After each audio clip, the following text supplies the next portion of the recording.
एक महात्मा थे, सच्ची बात सुना रहे हैं आपको। उनका शरीर अभी भी है, जिनकी बात हम बोल रहे हैं। उनको एक बात विरह हुआ मन में कि जब तक राधा रानी मुझे स्वयं दर्शन देकर कुछ नहीं खिलाएंगी तब तक मैं कुछ नहीं खाऊंगा। और खाना पीना छोड़ करके भजन करने लगे। बरसाने की बात है, 6 दिन हो गए बिना खाए पिए। जल तो लेते थे, बाकी कुछ खा नहीं रहे थे। और हमारे ब्रज में एक कहावत है, ब्रजवासी समदाता नहीं और बिन मांगे देता नहीं।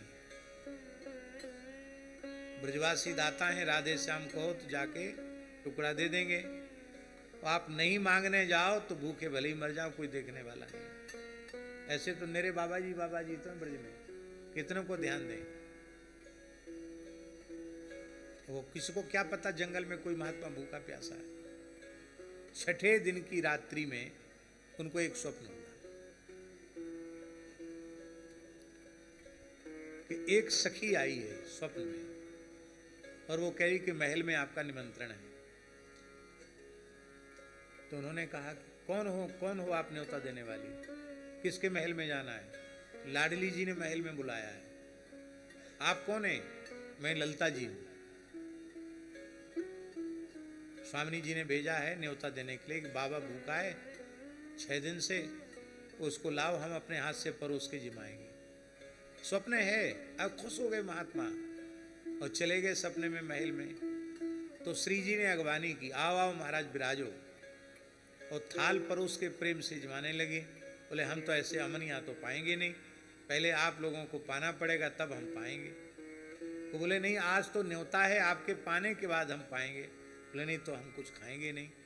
तब युगल सरकार वहीं बैठ गए, उसी थाल में से थोड़ा पा लिया। बोले अब तो पाओ। ये पाने लगे, श्री जी परोस परोस करके जिमाने लगी और एकदम तृप्ति हो गई, डकार आने लगी।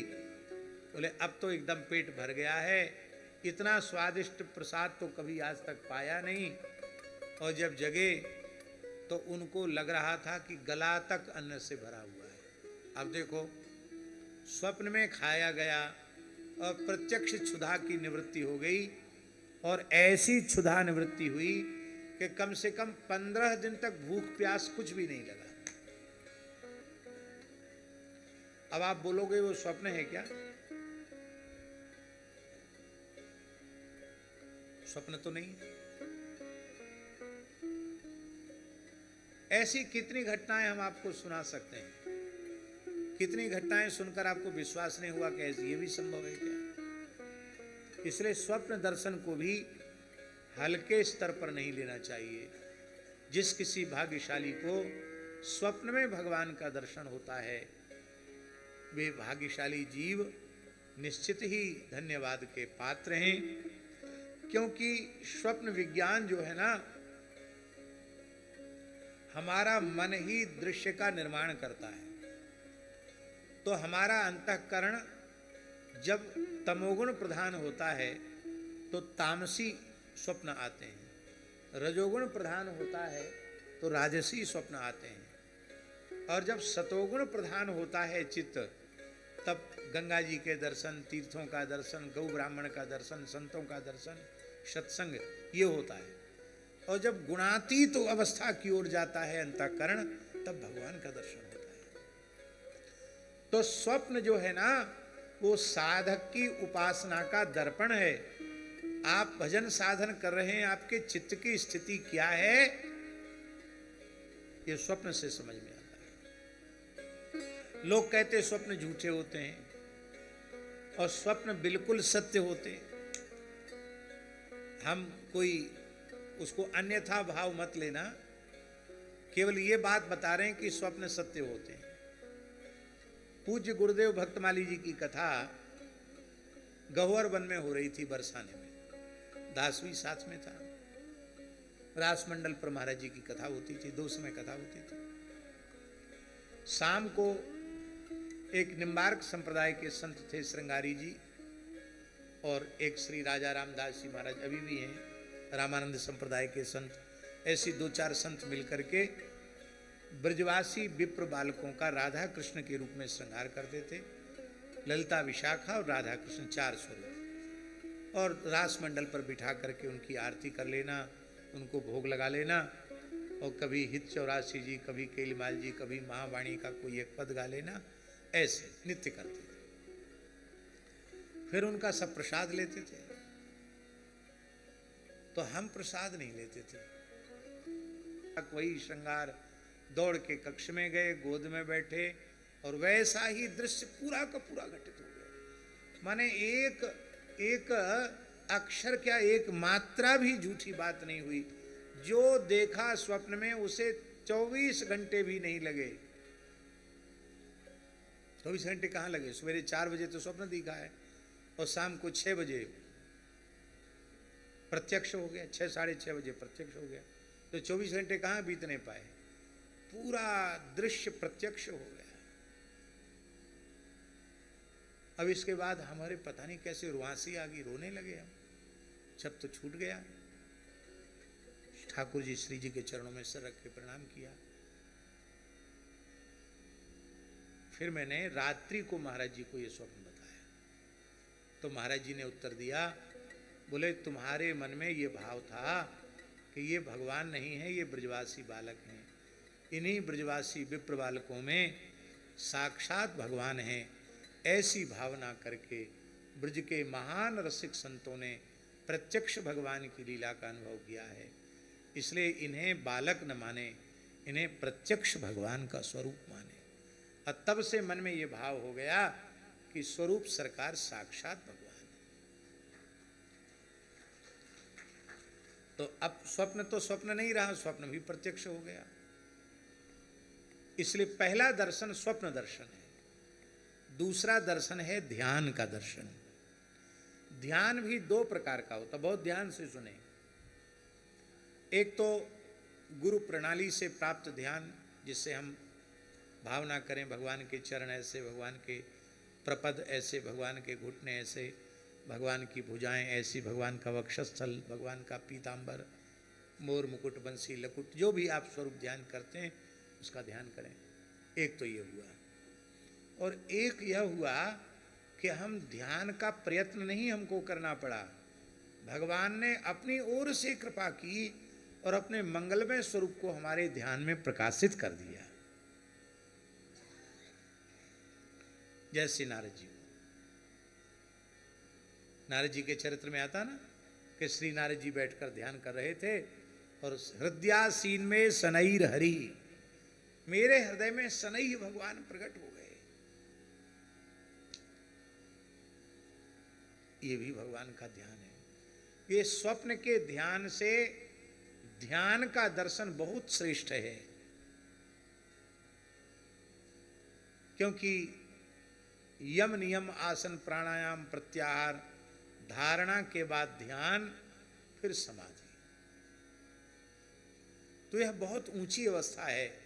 इस अवस्था में भगवद अनुग्रह से भगवान का स्वरूप प्रकाशित होना, ध्यान में प्रभु से वार्तालाप होना, उनकी मीठी वाणी सुनाई पड़ना, उनकी लीलाओं का अनुभव होना, ये बहुत ऊंची अवस्था है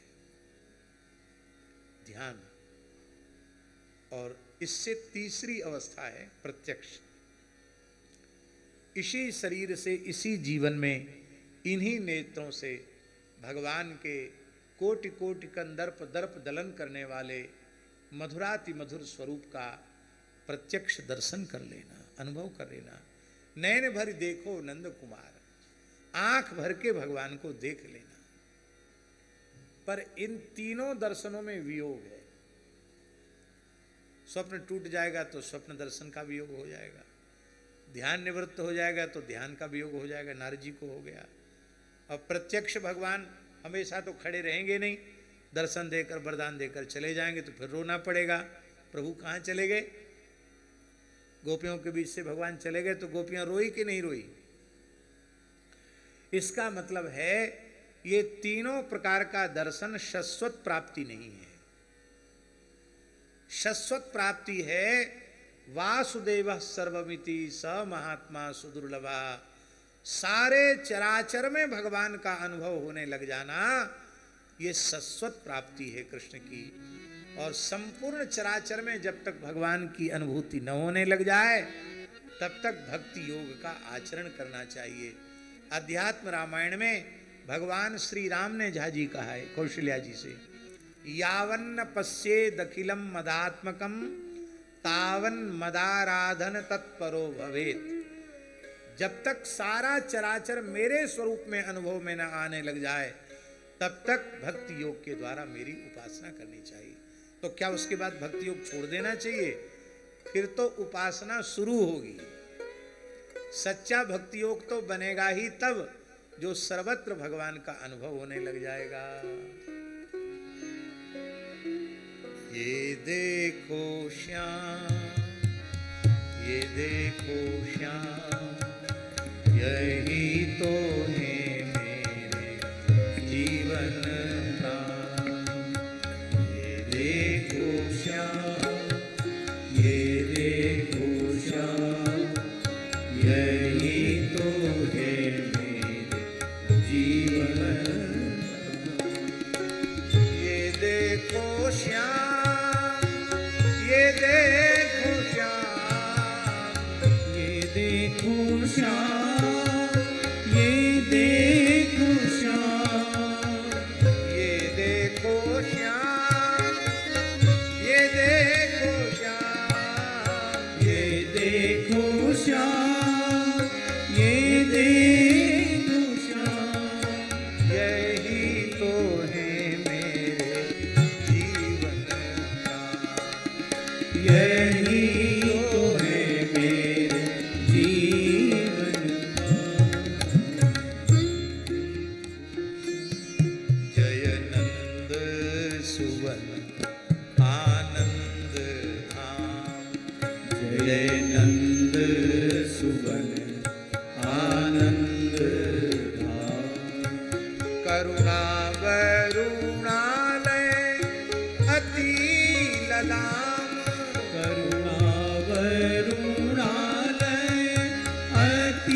सजल मेघ के हैं समान, तन सजल मेघ के हैं समान। मुख पूर्ण चंद्र नयनाभिराम, मुख पूर्ण चंद्र नयनाभिराम। है नयन अधर, जलज सम अधर लाल। है नयन जलज सम अधर लाल। मन तुम्हें निरखी होता निकाम, मन तुम्हें निरखी होता निकाम। जय नंद सुवन आनंद, जय नंद सुवन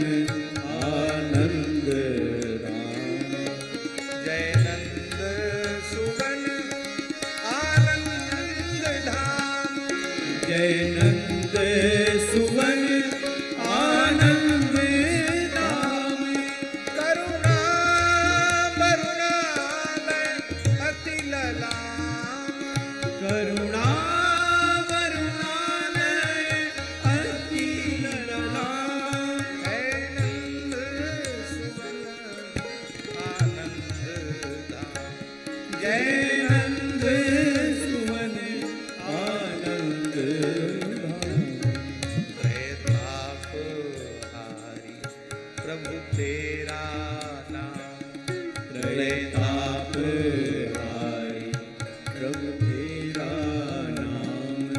है राम तुम्हें करता प्रणाम, है राम तुम्हें करता प्रणाम।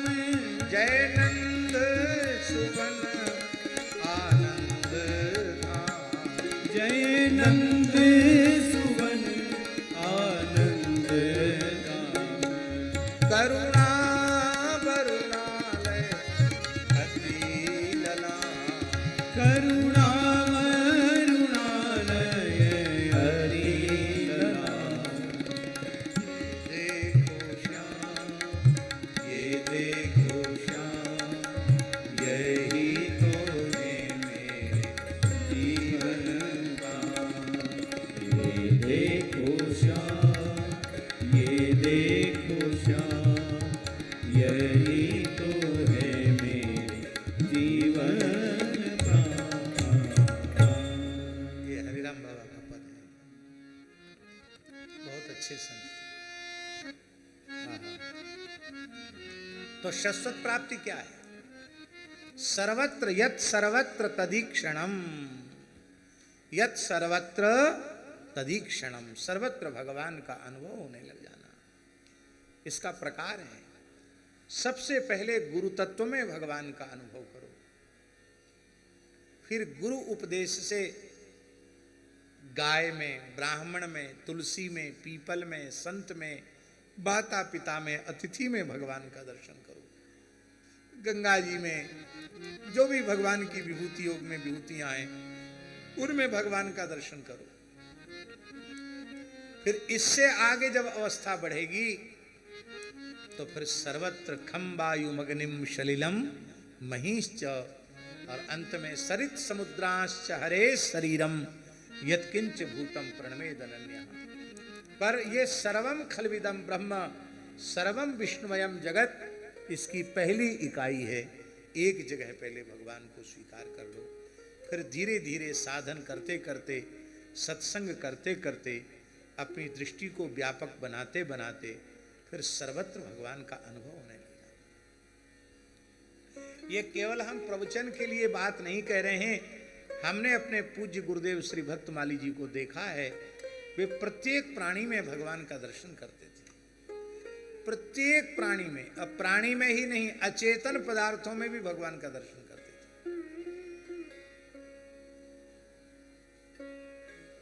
हम लोगों के जीवन में कोई प्रतिकूल व्यवहार करने वाला व्यक्ति हो तो हम लोगों को अन्यथा दर्शन होता है, नहीं हम लोग बच पाते उससे।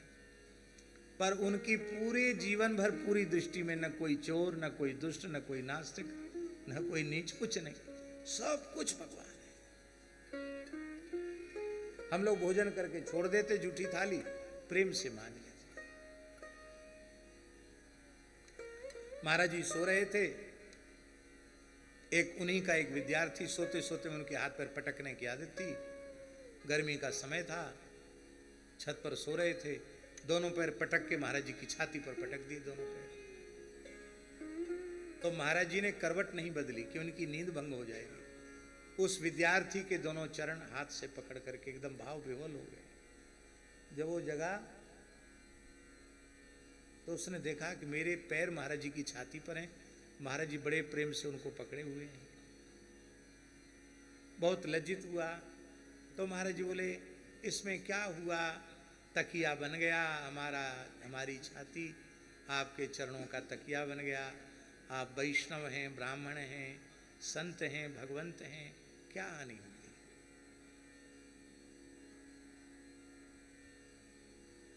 कभी किसी प्राणी में दोष दिखाई नहीं पड़ा। निंद्य की भी निंदा अपने जीवन में कभी उन्होंने वाणी से नहीं की, किसी में दोष दर्शन नहीं किया। यह है सर्वत्र भगवत दृष्टि, सर्वत्र भगवान को देखना। क्योंकि सर्वत्र भगवत दृष्टि प्राप्त जो संत हैं, उनका स्वरूप कैसा होता, उनका स्वभाव कैसा होता, उनके जीवन के लक्षण क्या होते हैं, ये तो शास्त्रों में लिखा हुआ है ना। वो सारे लक्षण उनके जीवन में प्रत्यक्ष दिखाई पड़ते हैं। श्री वृंदावन बिहारी। तो भागवत की कथा जो है ना, सर्वत्र बिहारी जी का दर्शन करा देती है। सब में भगवान का दर्शन करा देने वाली, कृष्ण प्राप्ति करम सस्वत साधनम तद्बदाधुना। और जो भागवत की कथा इस संकल्प को लेकर कहेगा, सुनेगा कि हमें सस्वत श्री कृष्ण की प्राप्ति हो जाए, उस भाग्यशाली जीव के लिए सर्वम कृष्णमयम जगत हो जाएगा, सारा जगत कृष्णमय हो जाएगा, उससे श्री कृष्ण की सस्वत प्राप्ति हो जाएगी, इसमें संदेह नहीं है। वो सर्वत भगवत दृष्टि से युक्त हो जाएगा। हे भगवान, एक चिंतामणि प्रसिद्ध है। ये चिंतामणि हमने तो देखी नहीं पर सुना है, स्पर्शमणि को ही चिंतामणि कहते हैं। वो जो चाहो उससे वो मिल जाता है चिंतामणि से। संसार की सारी संपत्ति, सारी वस्तुएं चिंतामणि वो अपने निकट रहने वाले को दे सकती है, पर उस चिंतामणि से कहो कि हमको स्वर्ग की प्राप्ति कराओ तो स्वर्ग की प्राप्ति वो नहीं करा सकती, वो केवल धरती का सुख दे सकती है। स्वर्ग में एक वृक्ष है, उसका नाम कल्प वृक्ष है। वो स्वर्ग की संपत्ति तो दे सकता है, पर उसको कहो कि तुम भगवत प्राप्ति कराओ, हमको ज्ञान भक्ति वैराग्य का दान करो, हमको भगवत साक्षात्कार कराओ, हमको गोलोक वैकुंठ साकेत पहुंचाओ, नहीं पहुंचा सकता है, वो मना कर देगा। किंतु हे सूत जी, आप जैसे जो दयालु सद्गुरु हैं, वे प्रयच्छति गुरु प्रीतो वैकुंठम योगी दुर्लभम, ये प्रसन्न हो जाएं तो योगी दुर्लभ वैकुंठ प्रदान कर देते हैं। अब यहाँ एक बात जहाँ जी बड़ी सुंदर है, विचारणीय है कि सूत जी शौनकाद ऋषियों के गुरु तो नहीं है, न शौनकाद ऋषि सूत जी के शिष्य हैं, पर शौनकादि 88,000 तपोधन नैष्ठिक ब्रह्मचारी ऋषि वे सूत जी की गुरु रूप में वंदना कर रहे हैं। इसका तात्पर्य है, जो भगवान की बात सुनावे उसी का नाम गुरु है। जो अच्छी बात, सत्संग की बात, जिस बात को सुनकर जीव की वृत्ति शरीर संसार से हटकर भगवान की ओर लगे, उसी की वाणी गुरुवाणी है। वहाँ गुरु तत्व का दर्शन करना। देखिए, गुरु तत्व के दर्शन की बात इसलिए कही जा रही है कि यदि वक्ता के प्रति गुरु बुद्धि आपकी नहीं होगी तो उसके वाणी से निश्रित जो ज्ञान है वो पचेगा नहीं, हृदय में उतरेगा नहीं और पचेगा नहीं। इसलिए ये संकेत है कि शंकराचार्य भगवान ने कहा भी है प्रश्नोत्तरी में, कोवा गुरु यो ही हितोपदेष्टा, जो हितोपदेष्टा है उसी को गुरु कहते हैं। भगवान की कथा सुनाने वाला गुरु ही है, ऐसा विचार करके उनका स्तवन कर रहे हैं। सूत जी ने कहा कि हम अवश्य ही तुमको भगवान की मंगलमयी कथा सुनावेंगे, जो संसार के भय को दूर करने वाली है, भक्ति को बढ़ाने वाली है, श्री कृष्ण को संतुष्ट करने वाली है। तदहम ते विधास्यामि सावधान तया शृणु। धेट पाने भी है ना जी, धेट पाने भी है। तो अविधास्यामि के दो अर्थ हो गए कि तुम्हें तो हम सुनाएंगे, उस रस का हम स्वयं भी पान करेंगे। और सच्ची बात है, श्रोता को तो कथा का रस मिलता है, कहने वाले को भी रस मिलता है। कहने वाले को, अब हम तो ये अनुभव करते हैं, कथनचित सुनने वाले से कहने वाले को ज्यादा रस मिलता है। क्यों? सुनने वाला तो अपना दिमाग इधर उधर ले जाएगा, कोई प्रतिबंध नहीं उसके ऊपर, और हम कथा कहते कहते अपना दिमाग इधर उधर ले जाएं तो बोल ही नहीं सकेंगे। इसलिए जितना सावधान होकर के कहना पड़ता है, उतने ही सावधान होकर सुनना चाहिए। सावधान तया शृणु, सावधान होकर के कथा सुननी चाहिए, क्योंकि प्रमादेन हतम सुतम, प्रमाद पूर्वक जो सुना जाएगा वो विषय नष्ट हो जाएगा। काल रूपी सर्प के भय से मुक्ति दिलाने के लिए श्री सुखदेव जी ने भागवत शास्त्र को प्रकट किया है। अंतःकरण की शुद्धि के लिए इस भागवत कथा श्रवण से बढ़कर के दूसरा कोई साधन नहीं है।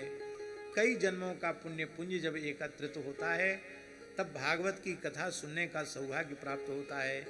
ये भागवत की कथा देवताओं को भी दुर्लभ है। सुखदेव जी महाराज प्रवचन कर रहे थे और परीक्षित श्रवण कर रहे थे। उसी समय देवराज इंद्र अमृत का कलश लेकर के आए और कलश बीच में रख दिया। बोले महाराज कथा सुधाम प्रयच्छस्व गृहीत त्वैव सुधामिमाम, कथा सुधा तो हमको पिला दो और अमृत का, स्वर्ग का अमृत इस राजा को पिला दो।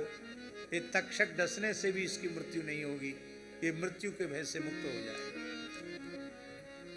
परीक्षित शब्द का अर्थ क्या है महाराज जी? परीक्षित शब्द का अर्थ है जिसकी परीक्षा हो चुकी हो, उसको परीक्षित कहते हैं। ये अमृत कलश नहीं था, ये परीक्षित के सामने एक प्रश्न पत्र था कि तुम्हारी कथा सुनने में वृत्ति है कि अमृत पीकर अमर होने की वृत्ति है। अमृत पीकर अमर होना चाहता है, इसका मतलब है शरीर में अहम भाव है, देहात्म भाव है, और देहात्म भाव ही अज्ञान है। पर सुखदेव जी ने देखा कि परीक्षित व्याकुल हो गए उस अमृत के कलश को देख करके।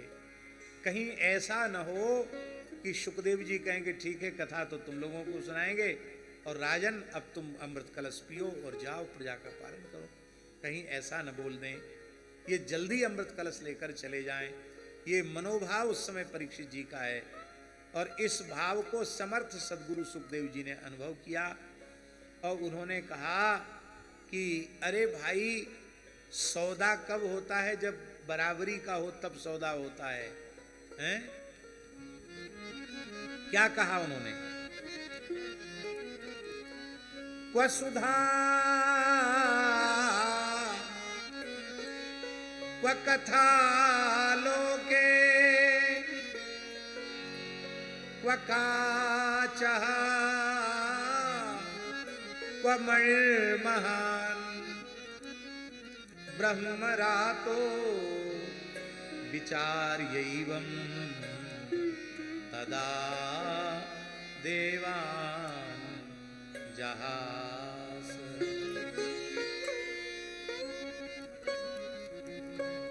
कहाँ तो तुम्हारा स्वर्ग का तुच्छ अमृत और कहाँ भगवान की अमृतमयी कथा। जैसे कांच के टुकड़े में और हीरे जवाहरात में मणि की बराबरी संभव नहीं है, ऐसे ही तुम्हारा स्वर्ग का अमृत कथा रूपी अमृत के सामने कांच के टुकड़े के जैसा है। ये तो महामणि है, भक्ति रूपी मणि है, पर तुम्हारा जो स्वर्ग का अमृत है वो कांच के टुकड़े के जैसा है। तो ऐसा घटिया सौदा कोई नहीं, कोई बुद्धिमान व्यक्ति नहीं कर सकता। इसलिए तुम कथा श्रवण के अधिकारी नहीं हो। बहुत ध्यान से सुनो, कथा श्रवण के अधिकारी देवता भी नहीं है। देवता भी कथा श्रवण के अधिकारी नहीं है। कब? जब वो कथा की सौदेबाजी करे। वो कथा सुनने थोड़ी आए थे। जैसे सब लोग बैठे थे, ऐसी देवता कथा सुनने बैठ जाते तो क्या सुखदेव जी उनको बोल देते कि तुम चले जाओ उठ के कथा मंडप से? कोई भी कथा सुनने आता तो उसको भगाया जाता है क्या?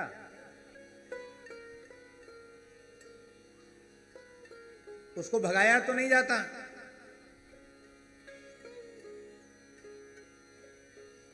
पर ये कथा सुनने ही नहीं आए थे, ये तो सौदा करने आए थे। ये अमृत ले लो, कथा दे दो। इसका मतलब है जो कथा के व्यवसायी हैं, कथा के सौदागर हैं, वो ना कथा सुनने के अधिकारी हैं और ना कथा कहने के अधिकारी हैं। अच्छा, एक बात ईमानदारी से बताना, एकदम सच्ची सच्ची बात बताना। तीनों लोकों की संपत्ति देकर भी क्या भगवान की कथा का मूल्य चुकाया जा सकता है?